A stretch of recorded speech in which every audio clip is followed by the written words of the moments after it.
Hello students इस lecture में हम potential energy of magnetic dipole in magnetic field यानी कि हमें पोटेंशियल एनर्जी निकालनी है किसकी, डाइपोल की। कहाँ पर? मैग्नेटिक फील्ड में। ओके जी, ठीक है गाइस। तो देखिएगा, ये मैग्नेटिक फील्ड बना देते हैं हम, यूनिफॉर्म मैग्नेटिक फील्ड।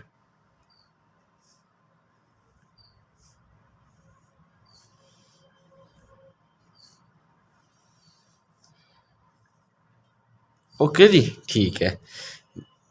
ये हमारा नॉर्थ पोल, ये साउथ, मैग्नेटिक नॉर्थ से साउथ की ओर जाती है मैग्नेटिक फील्ड। तो यहाँ पर क्या हुआ है, यहाँ पर एक हमारा डाइपोल है,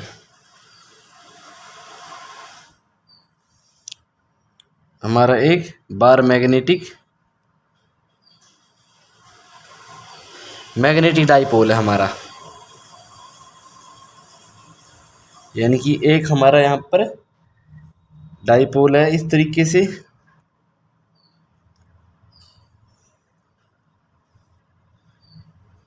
इसका 90 डिग्री कोण बना रहा है मैग्नेटिक फील्ड के साथ, और ये थीटा है।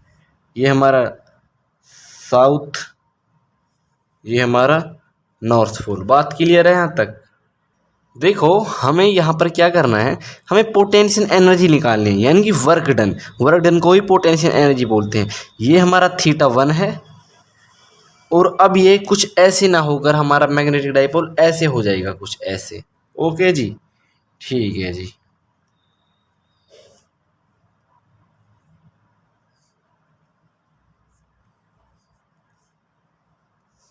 तो अब इसने मैग्नेटिक फील्ड के साथ यहाँ पर बना देता हूँ θ2 एंगल बना दिया। बताओ जी, समझ में आई बात? तो मुझे अब क्या करना है, बहुत इजी है स्टूडेंट्स। ये पोटेंशियल एनर्जी निकालनी है। पोटेंशियल एनर्जी का फॉर्मूला क्या होता है बताओ? पोटेंशियल एनर्जी का वर्क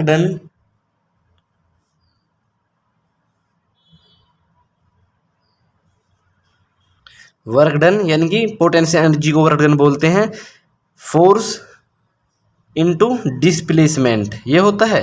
ठीक है जी, लेकिन मुझे तो यहाँ पर स्मॉल वर्क डन निकालना है। स्मॉल वर्क डन निकालने के बाद उसे मैं इंटीग्रेट कर दूंगा, तो हमारा कैपिटल वर्क डन निकल जाएगा, और वो ही हमारा पोटेंशियल एनर्जी है।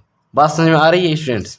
तो देखिएगा, हमारे पास यहाँ पर फोर्स हम किसका निकाल रहे हैं, हम फोर्स टॉर्क का निकाल रहे हैं, और किस में निकाल रहे हैं, मैग्नेटिक फील्ड में निकाल रहे हैं। तो बताओ जी, फोर्स क्या होता है?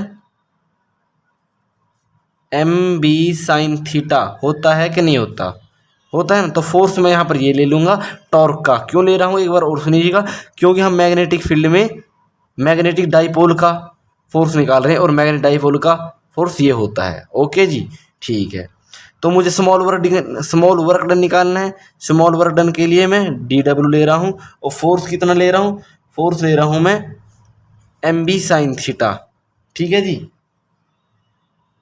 तो मैं पहले टाउ ले लेता हूँ, और अब ये बताओ, अब यहाँ पर d क्या है? d हमारा डिस्प्लेसमेंट है, डिस्टेंस का। बात समझ में आ रही है फ्रेंड? डिस्टेंस और डिस्प्लेसमेंट में क्या फ़र्क होता है, देखिएगा। ये हमारा डिस्टेंस है, अब इस डिस्टेंस की एक छोटी लेंथ को ही हम डिस्प्लेसमेंट बोलते हैं। देखिएगा, ये हमारा डिस्प्लेसमेंट, ये हमारा एक रास्ता है ऐसे। ओके जी, ये यहाँ से यहाँ तक इसका जो कंप्लीट दूरी है 5 किलोमीटर है मान लीजिए, लेकिन यहाँ से शॉर्ट इसकी लेंथ पड़ती है, वो पड़ती है 4 किलोमीटर, यानी कि इस 5 किलोमीटर लेंथ का 4 किलोमीटर इसका डिस्प्लेसमेंट होता है। ओके जी, ठीक है। तो डिस्प्लेसमेंट, लेकिन यहाँ पर तो हमारा लीनियर डिस्प्लेसमेंट नहीं है, एंगुलर डिस्प्लेसमेंट है। एंगुलर डिस्प्लेसमेंट का फॉर्मूला होता है डी थीटा। एंगुलर डिस्प्लेसमेंट का फॉर्मूला डी थीटा, और क्या होता है, जो हमारी एंगल की फॉर्म में होता है। ये एंगल की फॉर्म में है ना, ऐसे है, ऐसे है। ओके जी, ठीक है। बात समझ में आ रही है? तो अब मैं इसका क्या कर दूंगा, अब मैं इसका इंटीग्रेट कर दूंगा, क्योंकि स्मॉल वर्क डन निकला है अभी हमारे पास। ओके जी, ठीक है। इंटीग्रेट बोथ साइड dw, यहाँ पर भी टाउ और डी थीटा। Okay guys. अब फ्रेंड्स एक बात बताओ, इसका इंटीग्रेशन क्या होता है? ये हमारे एक दूसरे के इनवर्स होते हैं। ओके जी, तो इसका होगा वर्क डन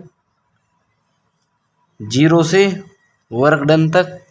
और इसका क्या यूनिट होगी फ्रेंड्स, पहले इसकी वैल्यू पुट कर देता हूँ मैं। टाउ की वैल्यू क्या है, M B sine theta D theta. बताओ गाइस, और लिमिट क्या लूँ मैं यहाँ से यहाँ तक, यहाँ से पहले थीटा तक ही, सॉरी थीटा से, यहाँ पर थीटा से थीटा टू तक लूँगा, थीटा वन से थीटा टू तक लूँ, क्योंकि पहले थीटा वन था उसके बाद थीटा टू आया, यानी कि वन से टू तक।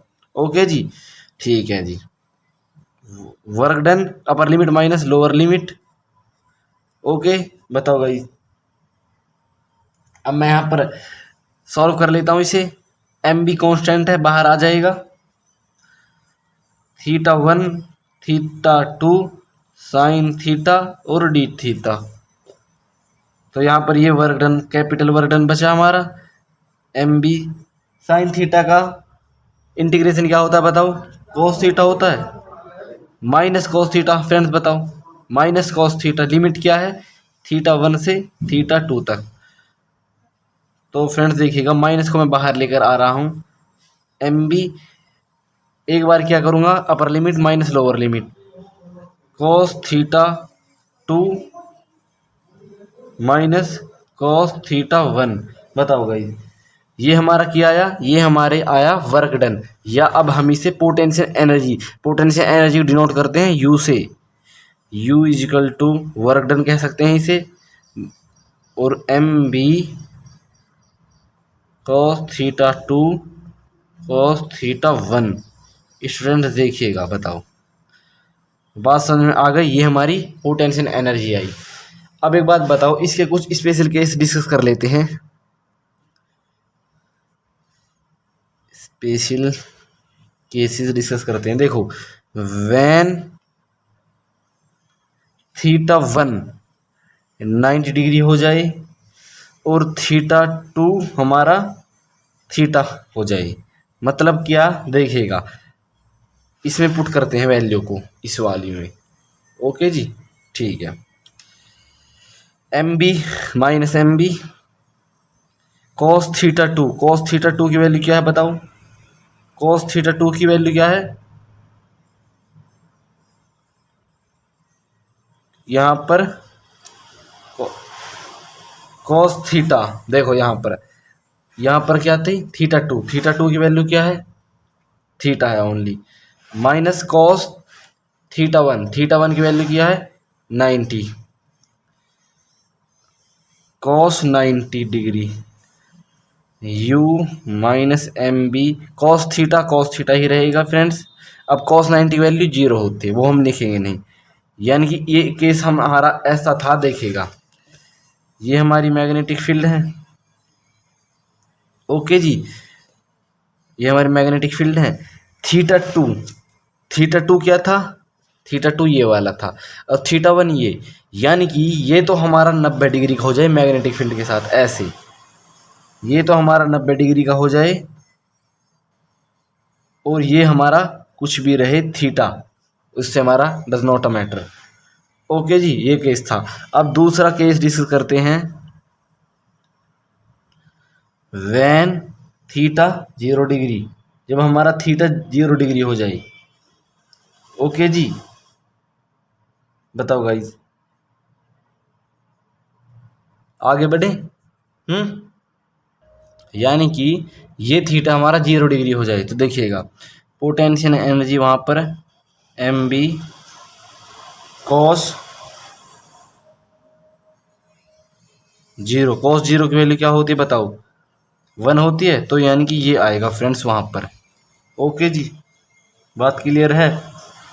और फ्रेंड्स थर्ड है, तब हमारा थीटा 90 डिग्री हो जाए, तो वहाँ पर 90 डिग्री आ जाएगा। यहाँ पर देखिएगा u minus M B cos 90 की वैल्यू क्या होती है, 0 होती है, यानी कि वहाँ पर पोटेंशियल एनर्जी हमारी 0 आएगी।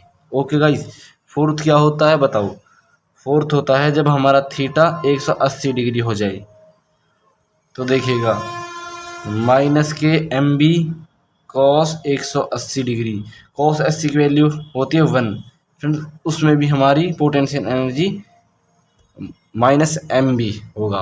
ओके जी, बात समझ में आ रही फ्रेंड? एक बार हम प्रैक्टिकल और बता देते हैं इनको। देखिएगा क्या है, मतलब थीटा हमारा 0 डिग्री हो जाए, ये वाला 0 डिग्री हो जाए, यानी कि ये ऐसे हो जाए। ओके जी, ये वाला केस था ये। और ये था फ्रेंड्स हमारा थीटा जब हमारा ये वाला 90 डिग्री हो जाए। ओके जी, और ये वाला था फ्रेंड्स हमारा थीटा 180 हो जाए, यानी कि अब तो ये क्या था, अब हमारा ये थीटा था, ये ऐसे ना होकर, देखो फ्रेंड्स ऐसे तो ये इस तरफ जाएगा तो ये 0 होगा, लेकिन जब इस तरफ जाएगा ना तब ये 180 होगा, वो कंडीशन ये थी। ओके जी, तब हमारा पोटेंशियल एनर्जी ये होगी। ओके स्टूडेंट्स, ठीक है स्टूडेंट्स, इस लेक्चर में इतना ही। तब तक के हमारे चैनल को शेयर, सब्सक्राइब, लाइक प्लीज करना ना भूलिएगा।